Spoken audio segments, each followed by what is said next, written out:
Welcome to the Real Lost Boss podcast. Hello, welcome to episode 16 of the Real Lost Boss podcast. And in this episode, we're going to discuss my top 10 calorie counting tips. Throughout the years of you trying to lose weight, just like me trying to lose weight, the main way we've tried to lose weight is crazy fad diets. And fad diets have a couple of things in common. Number one, they do not educate you about calories, about energy balance, calories in versus calories out. Number two, that all fad diets have in common is if you've lost weight on a fad diet, it is because it has given you the tools to go into a calorie deficit. If you've lost a few stone on Slimming World, it's simply because you've stuck to the Slimming World plan and that has enabled you to consume less calories than you burn. You won't realize that because Slimming World don't explain that to you, but that is how you have lost your weight. And that's the same for any fad diet, intermittent fasting, ketogenic diet, the Cambridge plan, slim fast shakes, all that nonsense. They have given you the tools to consume less calories than you burn. When I started my weight loss journey in 2014, I wanted to cut out the nonsense. I wanted to lose weight in a totally different way that I'd ever tried to lose weight before because all previous methods had failed. And I reverted back to what a GP told me in, I'm going to guess, 1989, 1990. I was 9 or 10 years of age and I was recommended to go to the GP about my weight from my school. And I went into the GP and the first thing he said to me was, Neil, you need to go on a calorie controlled diet. Even though it was over 30 years ago, I do remember it like it was yesterday. Now, the advice given by my GP about how to control your calories and by the dietitians I was then referred to as well was absolutely pathetic, if I'm being honest with you. There was no education around it whatsoever. It was literally, Neil can't eat this and Neil should be eating that. Anyway, when I started my journey in 2014, I decided to look into this calorie malarkey. I was told to go on a calorie controlled diet. Never went on one. Well, I did, but I didn't know I was going on one. I was just cutting out foods. And again, all fad diets. Can't eat this, can't eat that. Need to sin this, need to point that. Can't eat after 8 p.m. at night time. And do you know what? It is all a load of nonsense. All you need to do to lose body fat is consume less calories than you burn. The only way you gain body fat, the reason you're overweight now is because over a period of time, you have consumed more calories than you burn. And we simply need to do the opposite to get rid of that stored energy, which is what body fat is. So I started calorie counting and I've done it for years and years and years, and it's allowed me to lose 250 pounds, and I've now maintained that loss for coming up 6 years. Over the years, I've messed around with calories a little bit. I didn't have a clue what I was doing at the start of my journey, but yeah, coming up nearly 10 years, I've been on my weight loss journey. I haven't just been losing weight for 10 years. I've had periods of weight loss, periods of weight maintenance, periods where I've been happy, periods where I've actually lost weight when I wasn't trying to, when I was a personal trainer, because I was running around a gym like an idiot and burning ridiculous amounts of calories. But one thing that has been a constant throughout my journey is I've always tried to be more responsible with the calories I have consumed. And yeah, in this podcast, I'm going to tell you my top 10 tips that I have learned over the years from counting calories in various ways. There is no order to this top 10. I'm just going to reel them off. Number 1, number 2, number 3. So there's nothing that I would be like, this should be number 1, this should be number 2. It's just, they're all equally as important and you need to put them all together to make calorie counting as easy as possible. Right, let's get into it. Okay, number 1, make sure your calorie allowance / calorie deficit is healthy and sustainable.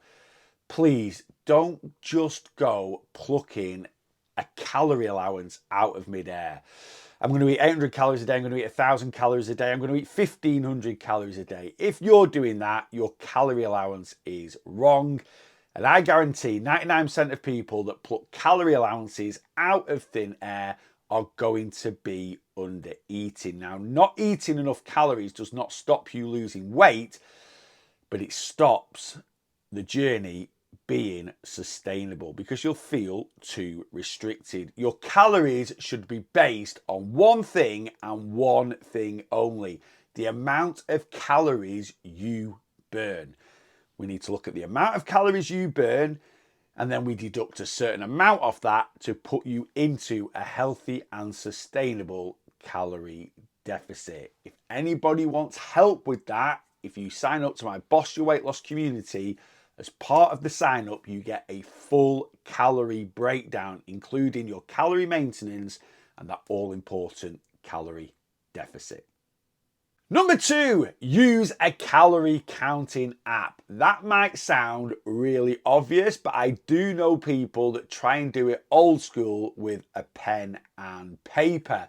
Now, I haven't always used a calorie counting app. At the start of my journey, I just used to use a calorie structure, which I still use now, and I have a certain amount of calories for breakfast, lunch, dinner, and then a little pot left over for snacks and extras. But alongside that, I log my calories in an app. It's like a bank account for your calories. And I always like to compare calories and money because they are two things that if you overspend, you are going to end up in trouble. So from the start of 2016, I started to use MyFitnessPal. I used that all the way up to January 2022 when I switched to NutriCheck. Why did I switch? Because most of my online clients were using NutriCheck, and being the coach that I am, I wanted to understand what they were using, and if they needed any help and advice with NutriCheck, I wanted to be the coach that could give it to them. So my plan originally was to use NutriCheck and MyFitnessPal side by side, and then once I'd learned NutriCheck, I'd go back to MyFitnessPal because I'll be honest with you, I never had any issues with using MyFitnessPal whatsoever. Anyway, after a few months of using NutriCheck, I wasn't going back to MyFitnessPal. NutriCheck, for me personally, is the best calorie counting app out there. Now, I have only used two, MyFitnessPal and NutriCheck, but they seem to be the predominant leader in the calorie counting app market. And if you're going to choose one, I highly recommend NutriCheck. Number 3, plan your eating. Fail to plan, plan to fail. Yeah, having a plan, knowing what you're eating makes it so much easier for tracking your calories. You can do things like pre-tracking when you plan. So in the morning, you might be going to put your breakfast in, but if you know what you're having for breakfast, you know what you're having for lunch, you know what you're having mid-afternoon snack, you know what you're having for your tea, you can sit there and pop it in and you can see exactly what your calories are like. Also, if you plan your eating, you know what you're having. And when you know what you're having, there's less chance you're going to jump to the old convenience foods. Now, not all convenience foods need to be high in calories, but we tend to always choose more unhealthier options when we look for some convenience. So the conversations you want to cut out are ones like, what are we having for tea? I don't know. What do you fancy for tea? Oh, I don't know. What do you fancy? Well, I really don't mind. Well, we could have this. Oh, we had that the other day. I don't really fancy it. Bang, bang, bang, bang. Next thing, should we get a takeaway? Plan your eating. Makes it easier for your weight loss journey, but it also makes it easier to track those calories.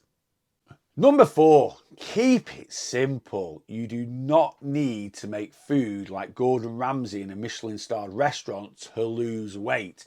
If you're making dishes with 35 ingredients and you're trying to track all those ingredients, it's going to get pretty tedious pretty quickly. So yeah, just keep things simple. Keep it tasty, but keep it simple. 2 slices of toast, half a tin of beans, 2 poached eggs, sprinkle of 30% reduced fat mature cheddar. Just 5 things going into your app. Number 5, stick to a weekly calorie allowance rather than a set daily calorie allowance. Eating the same amount of calories every single day just isn't normalized eating. You might sit there and go, well, what is normal eating? But if you think about someone that's never had a weight issue, do you think they eat the same amount of calories or the same amount of food every single day? No, they don't. Some days they'll eat less, some days they'll eat more. They just do that subconsciously, and overall, on average, they eat to a calorie maintenance, which means their weight maintains. And we need to do the same because we need some flexibility. And we need to accept sometimes life can be reactive or dynamic, however you want to say it. And some days you're just going to need a few more calories. And that means if you stick to a weekly allowance rather than a set daily one, you can have days where you eat a little bit less to make up for it. Flexibility is a real key factor of having a sustainable weight loss journey. And sticking to a set daily amount of calories isn't flexible. It's a fad diet, and we don't want to do those. So stick to a weekly calorie allowance rather than a set daily one, and see your daily calories as an average rather than a set amount.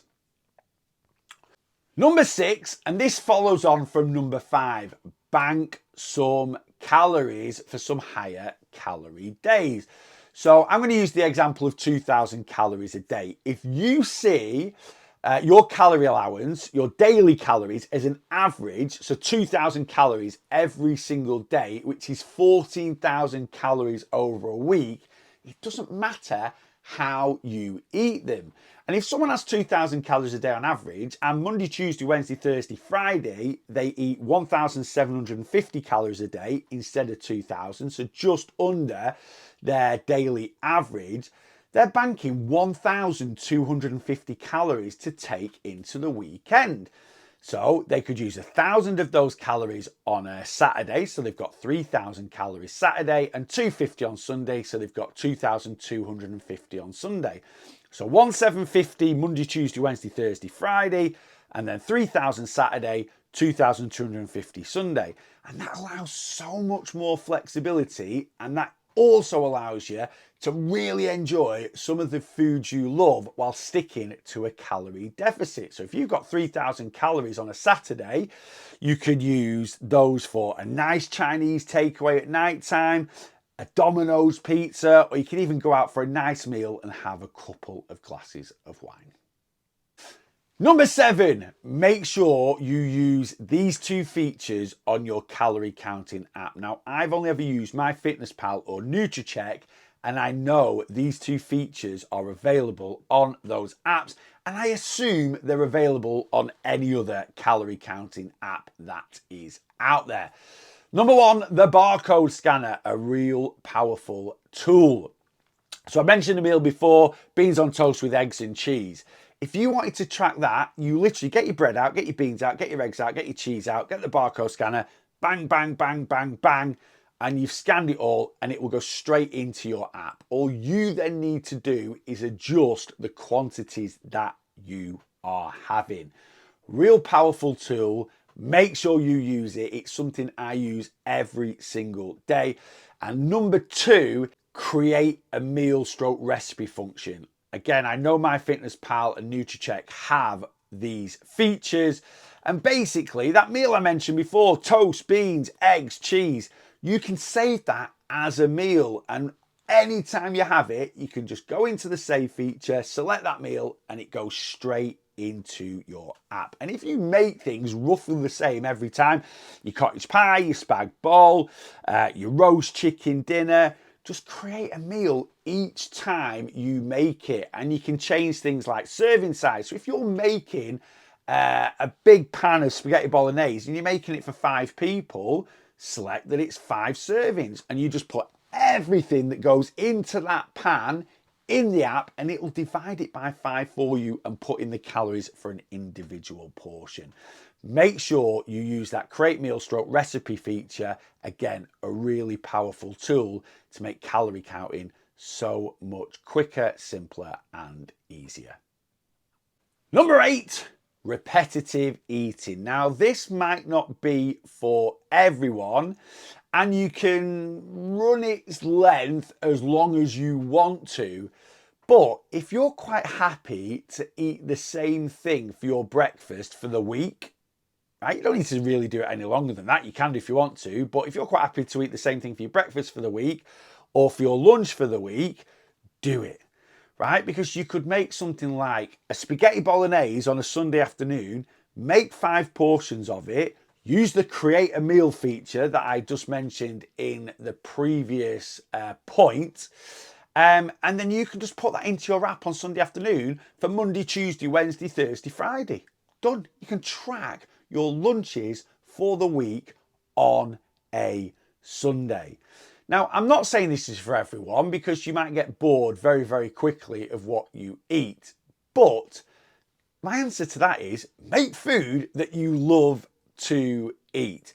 And don't eat it so much you get bored of it. Really, to eat the same thing every day for dinner isn't a big chore, is it really? And then the following week, make something different and have that every day for your dinner. The following week after that, make something different again, and just maybe cycle it and say, right, every 6 weeks I'll have spag bol, every 6 weeks I'll have a chicken curry, every 6 weeks I'll have tuna pasta salad. It doesn't matter, whatever you want. But if you're happy to eat a little bit repetitively, certainly for breakfast and lunches, which is what I tend to do quite a lot, again, it just makes tracking calories so much simpler. If you know you're going to have the same thing for your breakfast and the same thing for your lunch, Monday to Friday, you can track it Sunday, Monday morning, and it's just there. It's done and dusted.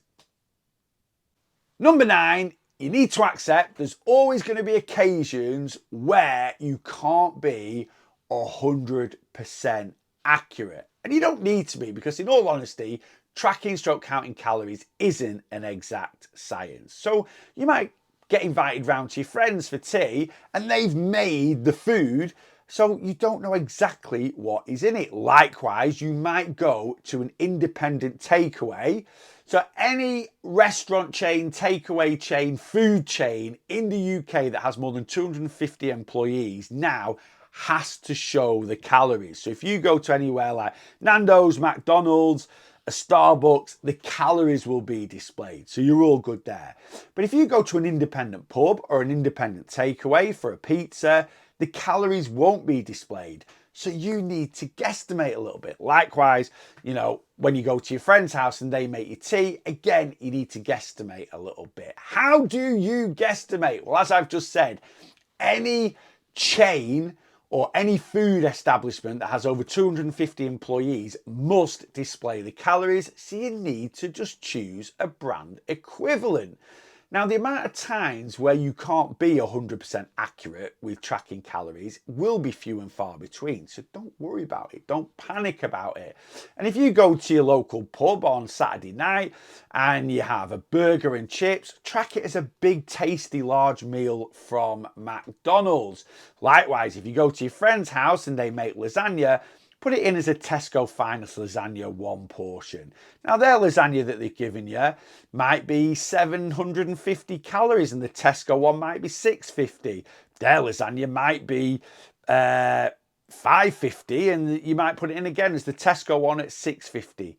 You don't need to be stupidly accurate all the time. And like I say, the times where you can't be pretty damn accurate with tracking your calories should be few and far between, maybe once a week, twice a week at the most. So don't panic about it. Don't worry about it. Just use a brand equivalent and do the best you can. And number 10, the last one for today, if you ain't tracked it, it ain't getting eaten. This is something I set myself as a habit. And number 10, if you ain't tracked it, you ain't eating it. So this is something I started to do from using MyFitnessPal in 2016. Was saying to myself, if it ain't in my app, it ain't going in my trap. And it just created some really good habits for consistent tracking. So you're going to have your breakfast, 3 Weetabix, milk and honey. boot up your app, stick it in there, then make it and eat it. And it does a couple of things. Number one, as I've just said, it creates a really good, consistent habit of tracking. Number two, it stops you getting to tea time on a day and then going, oh, I've not tracked for today. And then you try to remember what you've eaten. Then you get a bit overwhelmed and a bit flustered and you do the sod it, I won't track today, I'll start again tomorrow. And next thing, you've not tracked calories for 2 weeks. And last but by no means least, it gets you to boot up your app and look at it before you eat something to make sure you've got the calories. You know, it could be 8:30 at night, your partner gets the biscuits out, you fancy a couple of biscuits, so you open up your app, you look at it, and you go, I've only got 200 calories left for the rest of today. So yeah, I'm going to have a biscuit. I fancy a biscuit. I'm going to have 2 hobnobs. Whereas previously, you might have eaten 4 or 5 hobnobs. Then you open up your app and you put them in. And you go, oh no, I've got over my calories by 300 today. What have I done? So yeah, it is just a really good way of creating some really good habits around tracking those calories. If it ain't in your app, it ain't going in your trap. And there we go. Those are my top 10 calorie counting tips. If I'm being honest with you, I was writing the list and I could have done 20, but I filtered them out, and those 10, if you put all those into practice while tracking, counting calories to lose weight on your weight loss journey, they will really, really help to make it a lot easier. I've already mentioned this, guys. If you want your calorie allowance working out, then if you subscribe to my Boss Your Weight Loss community, part of the subscription, you get a full calorie breakdown from me. If you feel you need a little bit more help, you can sign up to my one-to-one plan, and you not only get a full calorie breakdown, but you get a full plan to follow and you get regular check-ins with me. Anyway, I will put the link to my website in the description of whatever you're watching this on. And as always, if you could give me a like, a comment, a follow, ask a question, that would be absolutely superb. I hope you found this one useful. And until next time, I want you to boss your weight loss.